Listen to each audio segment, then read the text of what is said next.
Agora nós vamos receber o Luiz Alt. O Luiz Alt tem várias inovações no currículo. Ele criou o primeiro curso de Design Thinking na América Latina, é autor do primeiro livro sobre o tema no Brasil. Ele é sócio fundador no Brasil da LiveWork, que é uma consultoria global de inovação e design de serviços, que auxilia grandes marcas no país.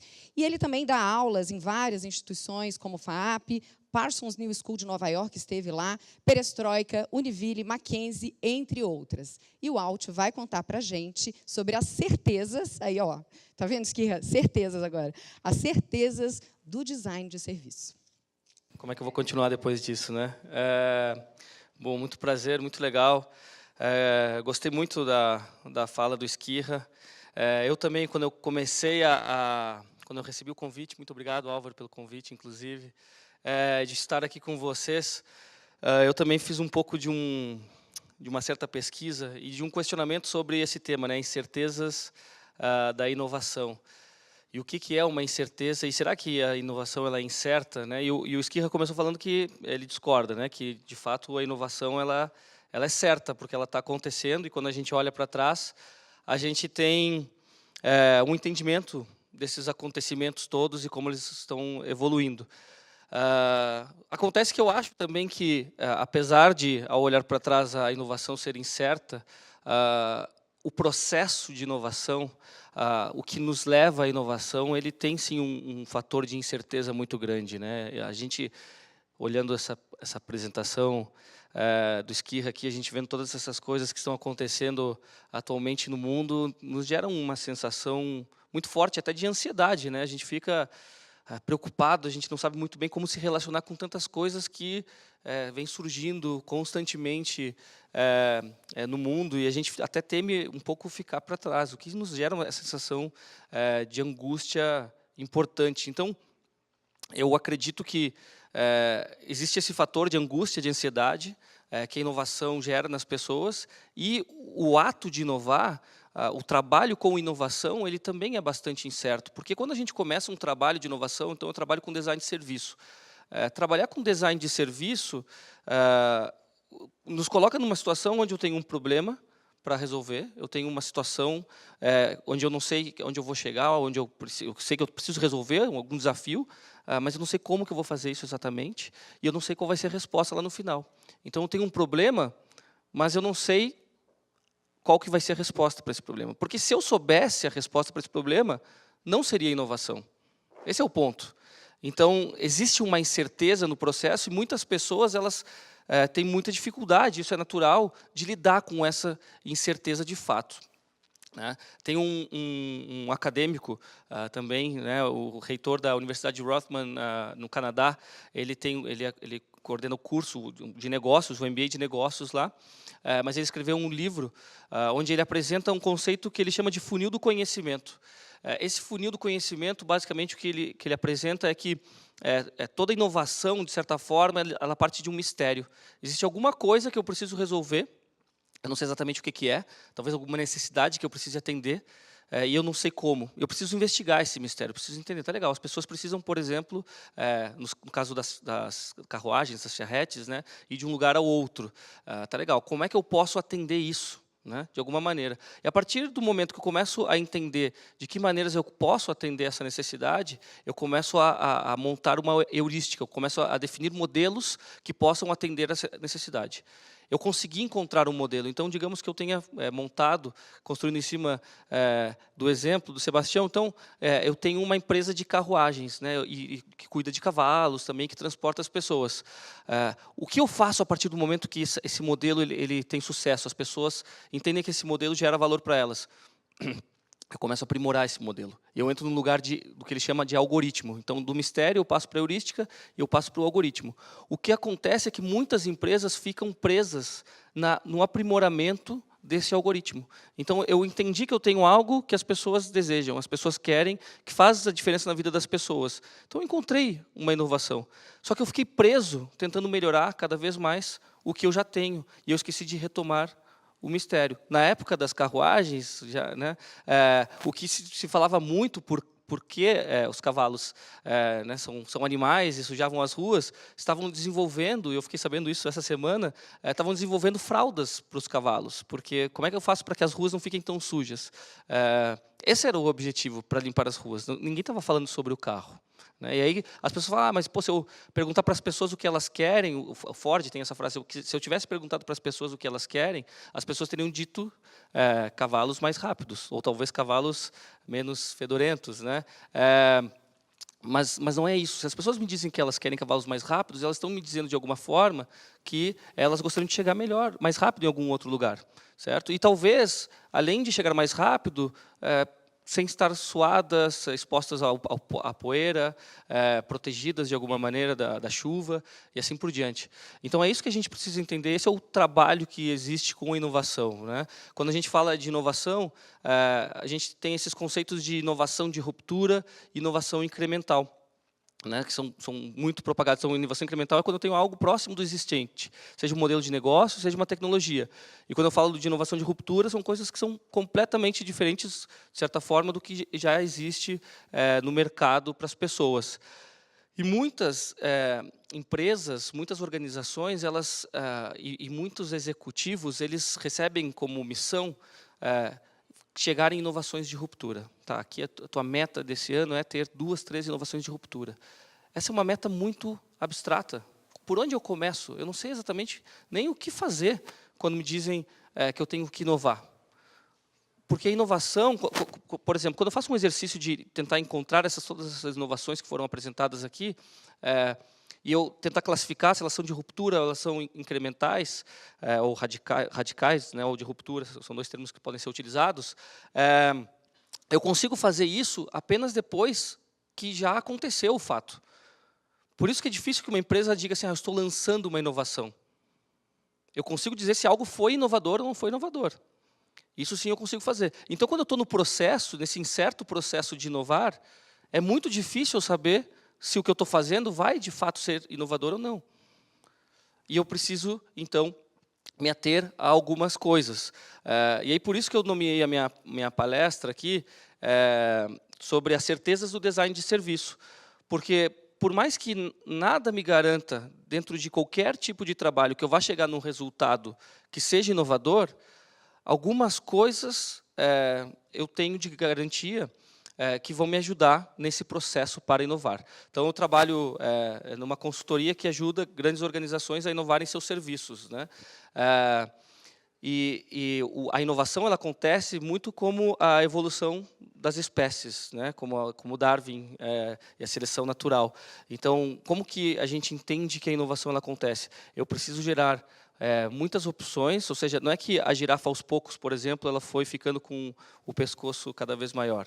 É que saiu, né, dentro de todas as mutações, uma girafa com um pescoço enorme, outra que talvez tinha uma pata maior por algum motivo, outra que tinha um rabo de uma outra maneira, outra que tinha cores diferentes, assim por diante. A que melhor se adaptou ao ambiente foi a que conseguiu se reproduzir mais e permanecer como a espécie, né, mais evoluída, e assim por diante. Então, esse processo de variação cega, retenção seletiva, é o processo da inovação. Eu preciso gerar muitas opções para ver quais dessas opções o ambiente retém. É muito interessante pensar nesse sentido, porque não é a maneira que nós fomos ensinados a trabalhar, a fazer as coisas. A gente está procurando o tempo inteiro certezas, não incertezas. A gente está procurando o tempo inteiro respostas prontas. A gente não quer passar por momentos de agonia. A gente é ensinado a ser normal. Quando a gente pergunta para as crianças na escola quais delas são criativas, a maioria levanta a mão e fala que sim, eu sou muito criativo, eu sou um artista. Né? Aí, a partir do momento que a gente vai envelhecendo, a gente vai entendendo que nós não somos criativos, que nós não somos artistas.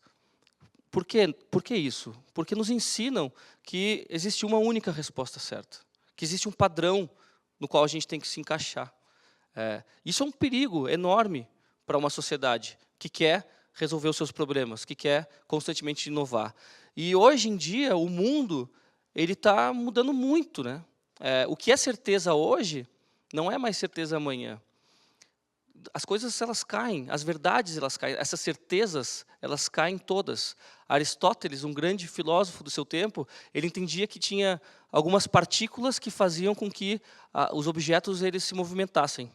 Então, ele explicava, por exemplo, que os objetos de matéria eles tinham uma tendência natural a ir para o centro da Terra, por isso que eles caíam. Essa era a explicação dele para a gravidade, porque tinha algumas partículas que movimentavam esses objetos.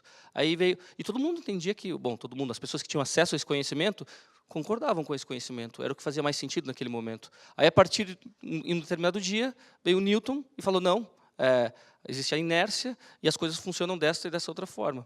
E ele apresentou uma outra teoria. E todo mundo entendeu que não, Newton está correto. E aí depois vem a física quântica, que fala, bom, as teorias newtonianas elas não se explicam, elas não se explicam muito bem para esse determinado tipo de contexto, de objetos muito menores, né? De uma outra escala, a gente precisa de outras leis, de outras regras. E qual vai ser a próxima? Eu não sei. A gente tende a achar que a gente está sempre certo, que as coisas como são hoje, elas vão permanecer assim. E a inovação prova o contrário. Esse é o grande ponto da inovação, né? A gente, usando também de novo exemplos acadêmicos, né? O departamento de Harvard de física, no final do século retrasado, 1800 alguma coisa, estava desencorajando alunos a se inscreverem no seu departamento porque falava que no campo da física não tem mais nada para inventar, já está quase tudo completo, né? Imaginem só, quantas coisas não aconteceram depois disso. É muito difícil para nós imaginar o que vai acontecer. Então, quando o Sebastião fala sobre pessoas se comunicando mente com mente, a gente fica até um pouco assustado, né? Só que se a gente pensar, até pouco tempo atrás, a gente não conseguia se comunicar com uma pessoa que não estava no nosso mesmo ambiente. Talvez por telefone, mas comparem com hoje, né? Hoje a gente está aqui, todos nós estamos reunidos nessa sala, ou em casa, ou no trabalho, enfim, na frente de uma tela, e nós estamos sabendo, ou temos acesso a tudo o que está acontecendo no mundo. Tudo o que está acontecendo no mundo, né? Se alguma coisa muito importante acontecer aqui, a gente vai saber. E a gente está tendo conversas paralelas com os nossos familiares, amigos, etc. Isso está acontecendo. E essa mudança, ela está acontecendo cada vez mais rápido. Se a gente considerar que a Apple, a empresa mais valiosa do mundo hoje em dia, ela lançou o iPhone 10 anos atrás, apenas 10 anos atrás, comparem com a nossa vida hoje em dia com os smartphones, né? E hoje em dia, qual a parcela da população que tem acesso a esse tipo de aparelho? Mudou completamente. Tem um artigo que eu li esses tempos que o autor ele tentava fazer um exercício de fazer assim, bom, se eu tivesse que trazer uma pessoa do passado para o dia de hoje, e deixasse essa pessoa assim, sem acreditar no que ela está vendo, quantos anos que eu teria que voltar? Então, se eu estivesse nos anos 2000 e eu quisesse voltar para o passado, de que ano no passado que eu poderia trazer uma pessoa e a pessoa não ia acreditar no que ela estava vendo? E ele chegou à conclusão que era em 1800. Porque se eu pego uma pessoa de 1800 e trago para o ano 2000, a pessoa vai ficar louca, ela não vai entendendo tudo o que está acontecendo. Mas se eu quiser produzir o mesmo efeito em 1800, para que ano que eu tenho que voltar? E ele chegou à conclusão que teria que ser 15 mil anos antes. Porque 15 mil anos antes, se eu trago alguém de 15 mil anos antes para 1800, a pessoa também não vai acreditar em tudo que ela está vendo. A civilização, como ela evoluiu. Certo? E se eu quiser produzir o mesmo efeito 15 mil anos antes, que eu já tenho, de certa forma, uma sociedade levemente estruturada, ou comunidades, eu tenho que voltar 100 mil anos, porque daí talvez eu não tenha nem o domínio do fogo e essas ferramentas iniciais. Então é interessante perceber que esses arcos, essas mudanças, esses grandes saltos, eles estão diminuindo os seus espaços. E essa teoria é muito interessante, porque o mundo está mudando completamente em períodos tão pequenos agora, que a gente está vendo dentro das nossas vidas mudanças completas, mudanças totais. Então, nós somos a primeira geração, ou as primeiras gerações da humanidade que está vendo mudança total no mundo dentro da nossa vida. Isso não acontecia antes. Se a gente pensar, de novo, em 2008, quando foi lançado o smartphone e hoje, mudou tanta coisa, e as coisas estão mudando tanto, né? Então, eu acredito que, por tantas mudanças estarem acontecendo, por esse mundo tão interessante, tão incerto, estar nos permitindo viver algumas coisas, assim, talvez ter uma vida um pouco melhor, a gente precisa começar a sistematizar um pouco a maneira como a gente chega nessas inovações. E o design ele traz isso. Então, quais são essas certezas do design de serviço, eu preparei uma listinha rápida para falar para vocês algumas coisas que eu acredito que o design pode trazer. Quando eu falo sobre design, eu estou falando de uma abordagem para resolver problemas, que passa por 3 pilares principais: empatia, colaboração e experimentação. Não é o design estético que a gente está acostumado a enxergar, quando a gente fala, tem o carro design, ou tem esse mobiliário de design.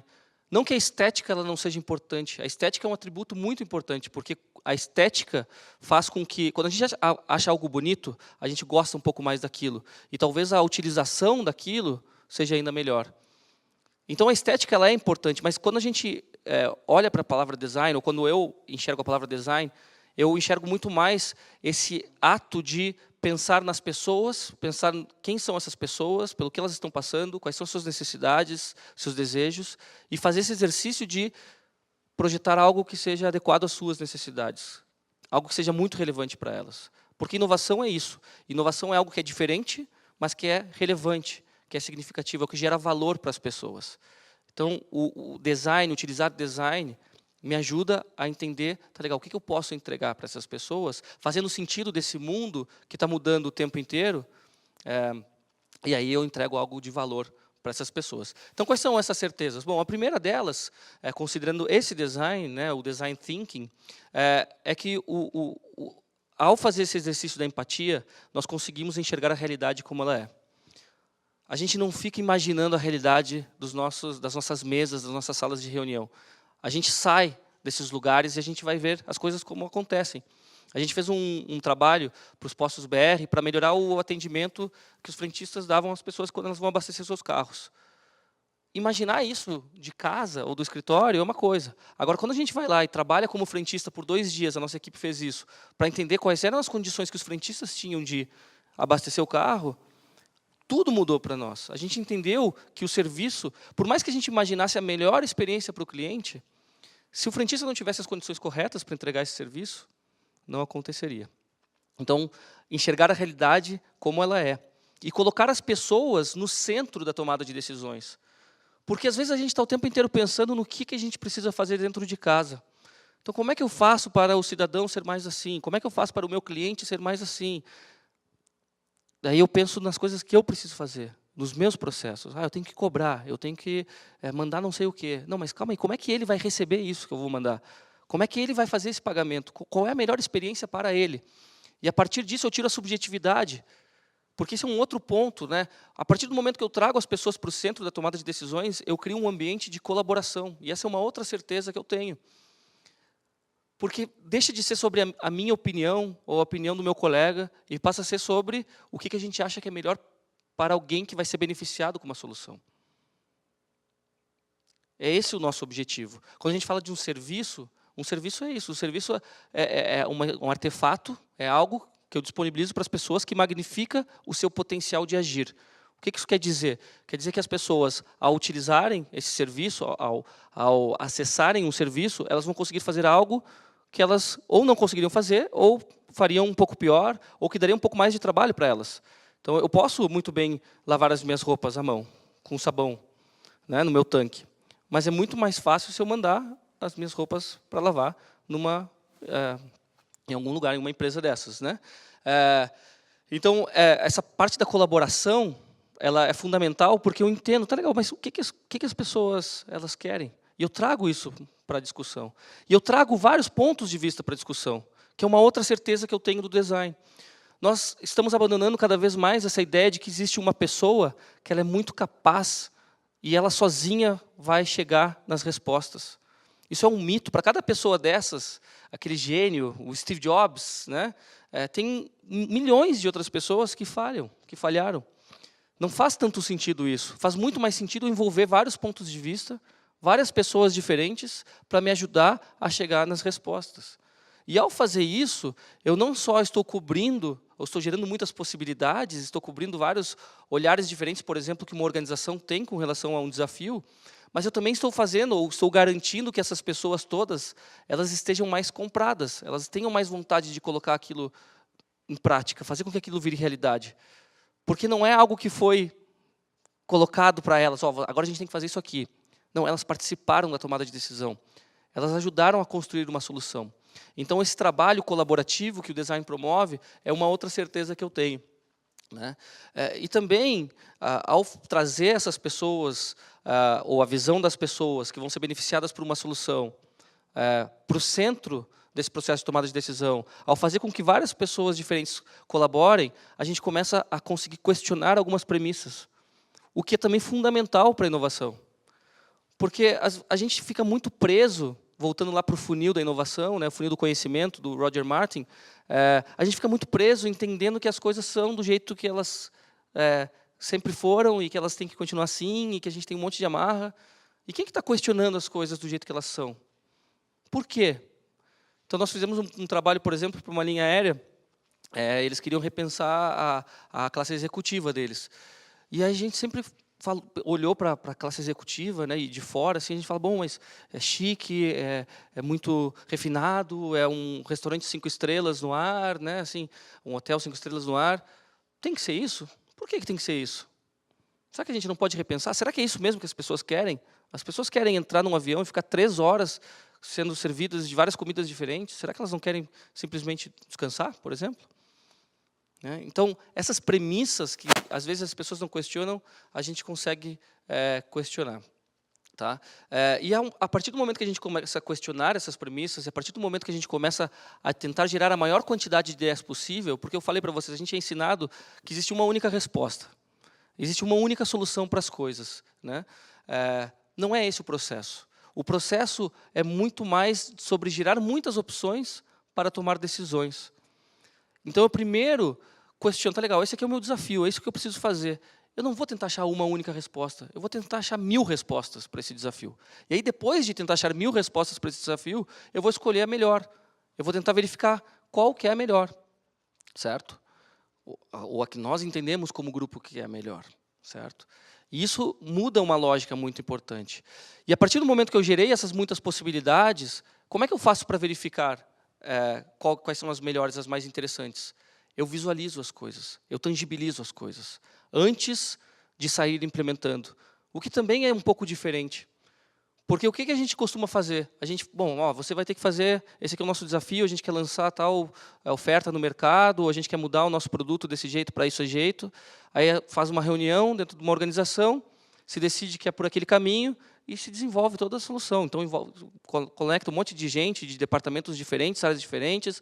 Vamos lá, então você vai fazer isso aqui, esse aqui é o teu prazo, esse aqui é o teu orçamento, etc.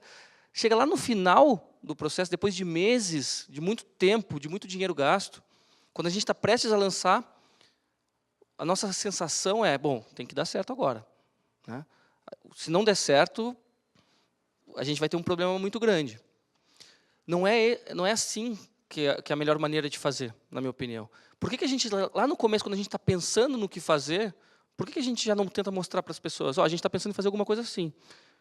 Em modelos rápidos, feitos em papel. A gente fez um trabalho com o transporte público em Goiânia, por exemplo, e a gente queria repensar o modelo de acesso e utilização, né, de aquisição e acesso ao transporte público, o bilhete, tipo o nosso bilhete único aqui em São Paulo. E aí, o que nós fizemos nesse trabalho? Nós reservamos uma sala de um hotel, uma área dessa sala era um ônibus, outra área era um tabuleiro que simulava uma cidade, e a gente fez com que as pessoas que tinham sido convidadas para testar esse sistema que a gente estava imaginando, passassem por uma jornada como se elas estivessem usando o transporte público.